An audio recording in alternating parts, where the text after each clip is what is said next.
নমস্কার, কেমন আছো সবাই? নতুন একটা ব্লগে সবাইকে স্বাগত। আশা করি তোমরা সবাই খুব ভালো আছো, সুস্থ আছো। আজকে রবিবার, এখন বাজে সকাল 9:30। বাজার চলে এসে চলো দেখি বাজার থেকে কি কি আসলো। টক দই নিয়ে এসে, চিজ নিয়ে এসে, চিজের বড় প্যাকেটটাই নিয়ে এসে। মাঝে মাঝে চিজ চাউমিন করি, চিজ মোমো করি, সে তখন তো একটু লাগে। দুধ নিয়ে এসে 2 প্যাকেট, 1 প্যাকেট তো রোজ লাগে। আর আজকে রবিবার, মা মনসাকে দুধ কলা দিতে হবে, তাই রবিবার করে একটু দুধ বেশিই আসে। এখানে ফল নিয়ে এসে, ডালিম নিয়ে এসে মিমির জন্য, আর রোজকার আপেল। কারি পাতা নিয়ে এসে, দেখি ব্যাগের মধ্যে কী আছে।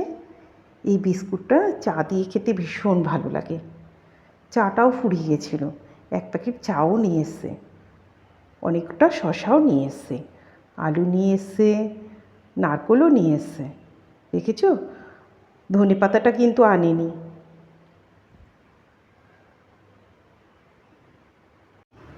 মিমি ফলের মধ্যে ডালিম আর শরবতি লেবু এই দুটোই পছন্দ করে। আপেলটা তো রোজই লাগে, এছাড়া আর কোনো ফল একদম খেতে চায় না। কমলা লেবু বা অন্য কোনো ফল তাকে রস করে দিতে হবে, সবসময়টা সেটা সম্ভব হয় না। কলা তো মুখেও দেবে না, ও পছন্দই করে না একদম। মটর নিয়ে এসে আজকে এই চর্বিগুলো ছাড়িয়ে তারপর রান্না করতে হবে। আমার তো একটু প্রেশার হাই, এই চর্বিগুলো খাওয়া তো আমার পক্ষে ভালো না। আর আমি এমনিতেও মটন 1 পিস খাই, তার বেশি খাই না। আজকে ঠিক ছিল চিজ স্যান্ডউইচ বানাবো, কিন্তু তোমরা তো দেখলে না এনেছে পাউরুটি, না এনেছে ধনেপাতা। তাহলে আমি কি করে চিজ স্যান্ডউইচ বানাবো? তাই এখন ঠিক করেছি ওটস অমলেট বানাবো। কালকে মিমিকে রাত্রিবেলাই বলে রেখেছিলাম যে আজকে চিজ স্যান্ডউইচ বানাবো। মিমির সমস্যা হচ্ছে, ওকে যেই দিন যে রান্নাটা করব বলি সেই রান্নাটা সেই দিন ওকে করে খাওয়াতে হয়, না হলে ওর নাকি ক্রেভিং হয়। ওকে যেহেতু এখন চিজ স্যান্ডউইচ করে দিতে পারছি না, ওকে এখন ওটস অমলেট করে দিতে হবে, না হলে ওর মাথা নাকি খারাপ হয়ে যাবে। কি আর করা যাবে। ওটস অমলেটে ওটসটা যদি গুঁড়ো করে নেওয়া যায় তাহলে অমলেটটা খুব ভালো হয়। আর আজকে যেহেতু সময় নেই, তাই এমনিই আমি ওটসটা ব্যবহার করছি। এখন প্রায় 10টা বাজে, কখন যে রান্না বসাবো বুঝতেই পারছি না। এমনিতে দেরি করে বাজার করেছে, তার উপরে এসব ঝামেলা। ব্যাস হয়ে গেছে, এইবার ওদের খেতে দিয়ে দেব। আজকে রান্না হতে হতে 1টা বেজে যাবে, কি আর করা যাবে।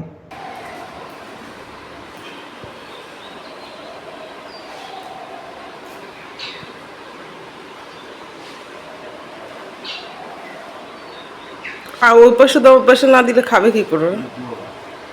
তাহলে এখানটাই দাও, পায়রা আসবে, এদিকে আসবে। সব কাকেরা এত এসছে দেখেছো?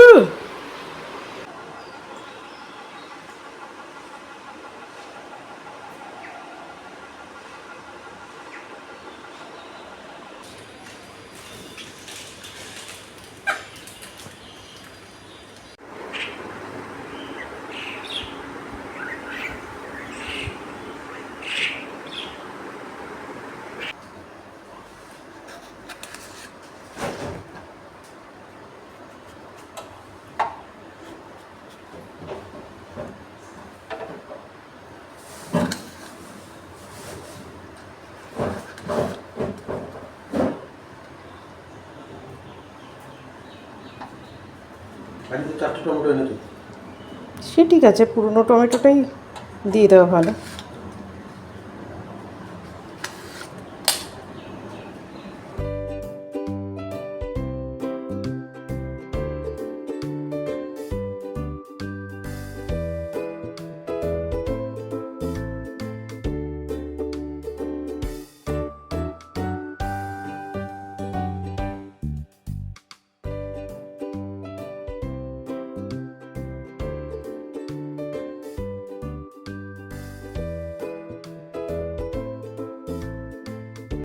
তবে আমার ক্ষেত্রে কী সুবিধা বলো তো, মিমির বাবা আনাজপাতিগুলো সব কেটে দেয়। কাটাটা যদি হয়ে যায়, আর মশলা বাটতে তো বেশিক্ষণ লাগবে না। আর পাঁঠার মাংসের ক্ষেত্রে তো একটা সুবিধা, সব মশলা একসঙ্গে মাখিয়ে বসিয়ে দেব, ব্যাস হয়ে যাবে। আদা রসুনটা তো একসঙ্গেই বেটে নিয়েছি, এর সাথে পেঁয়াজ, টমেটো, লবণ, হলুদ, আর এর সাথে দেব কাঁচা তেল। সব একসঙ্গে ভালোভাবে মাখিয়ে নেব। এখন আর গুঁড়ো লঙ্কাটা দেব না, পরে গুঁড়ো লঙ্কাটা দেব, না হলে হাত ভীষণ জ্বালা করবে। আমি যখন পেঁয়াজ রসুন ছাড়া পাঁঠার মাংস রান্না করি তখন আমি জিরার গুঁড়ো আর ধনের গুঁড়োটা ব্যবহার করি। এমনি সময় খুব একটা জিরার গুঁড়ো ধনের গুঁড়োগুলো ব্যবহার করি না, তাহলে তো খুব রিচ হয়ে যাবে। ওই জন্য আলুগুলো আমি আগেই সিদ্ধ করে নিয়েছি, সিদ্ধ করে ভেজে নিচ্ছি, কারণ মিমির বাবা তো ডায়াবেটিস, আলু খাওয়া বারণ, তার জন্য একটু সিদ্ধ করে নিই।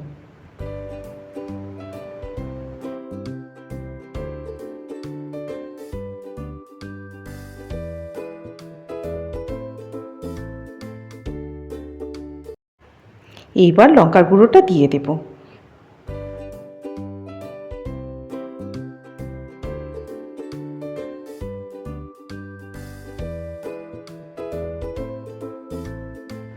সব ভালোভাবে মেশানো হয়ে গেছে, এইবার ঢাকা দিয়ে দেব।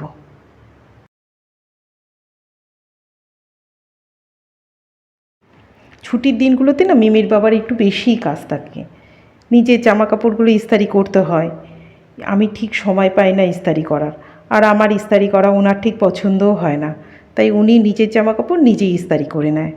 এছাড়া মেয়ের বইয়ের শোকেস টোকেসগুলো গুছিয়ে দেয়। মেয়ে তো মোটেও বই ঠই গুছিয়ে রাখে না, এমনি বই গুছিয়ে রাখে কিন্তু শোকেস টোকেসগুলো গোছায় না।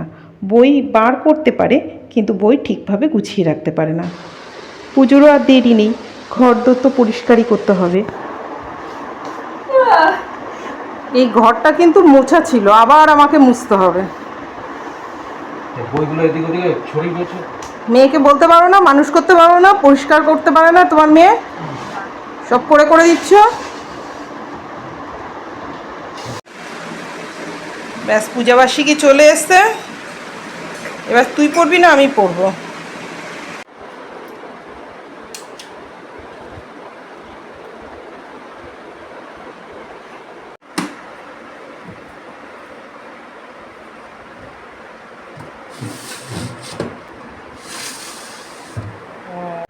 বাঁধাকপিটা সিদ্ধ করে রেখেছি, মাছের মাথা দিয়ে রান্না করব। একটু গরম মশলা বেশি করেই বেটে নেব, দুটো তরকারিতেই একবারে দিয়ে দেব।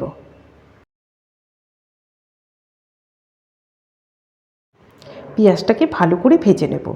পেঁয়াজটা একটু ভাজা হয়ে গেলে টমেটোটা দিয়ে দেব।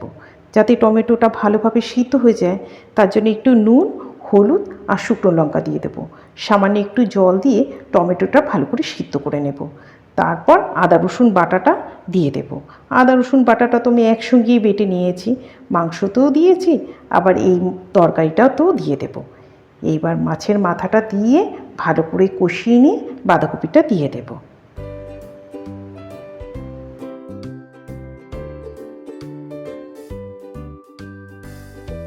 সব একসঙ্গে মিশিয়ে ঢাকা দিয়ে দেব।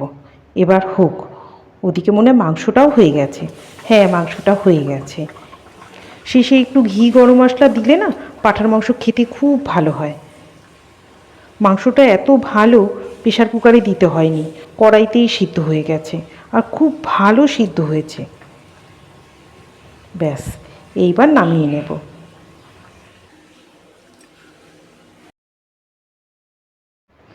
বাঁধাকপিটাও হয়ে গেছে, বাঁধাকপিতে একটু গরম মশলা দিয়ে নামিয়ে নেব।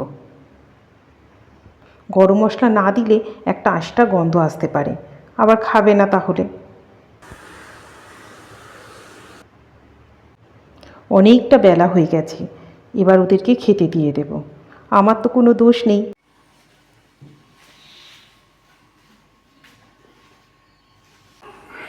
এই তো হেসেছে, এবার টিপাই বলবে দাদা আমার হেসেছে।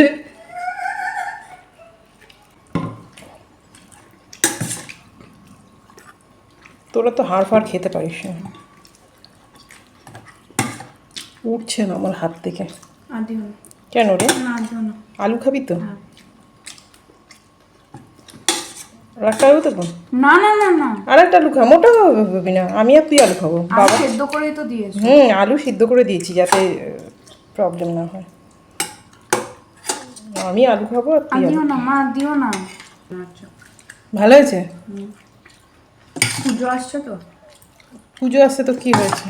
এই জন্য আমার ভালো রান্না করছো, ট্রায়াল দিচ্ছে আমার। কেমন হয়েছে গো? ভালো হয়েছে না যে ঝোলটা, মাল মশলা যে দিয়েছে ঝোলে বোঝা যাচ্ছে। না সিমটা কেন কাঁচা তেলের গন্ধ পাচ্ছিলাম মাথায় ঢুকে। আজকেও তো কাঁচা তেল দিয়েছি, সেটা কোনো কথা নয়। এক এক দিন ভালো হয়, এক এক দিন খারাপ হয়। লোকে ভালো করারই চেষ্টা করে, কিন্তু হয়েই যেতে পারে। কত একটু আরে আমি তো বেশি খাবো না, আবার প্রেশারটা হাই হয়ে যাবে না, তখন সমস্যা হয়ে যাবে। কেমন হয়েছে বললে না? হয়তো করে দেবেন, ভালো হয়েছে। ও বাবা, প্রথমেই বলেছে ভালো হয়েছে। বোঝা যাচ্ছে মাল মশলা যে দিয়েছে। আজকের ভিডিওটা তাহলে এই পর্যন্ত থাক। ভিডিওটা কেমন হয়েছে কমেন্ট করে জানিও। ভালো লাগলে একটা লাইক করো, চ্যানেলটা সাবস্ক্রাইব করো। আজ তবে আসি, দেখা হবে নেক্সট ব্লগে।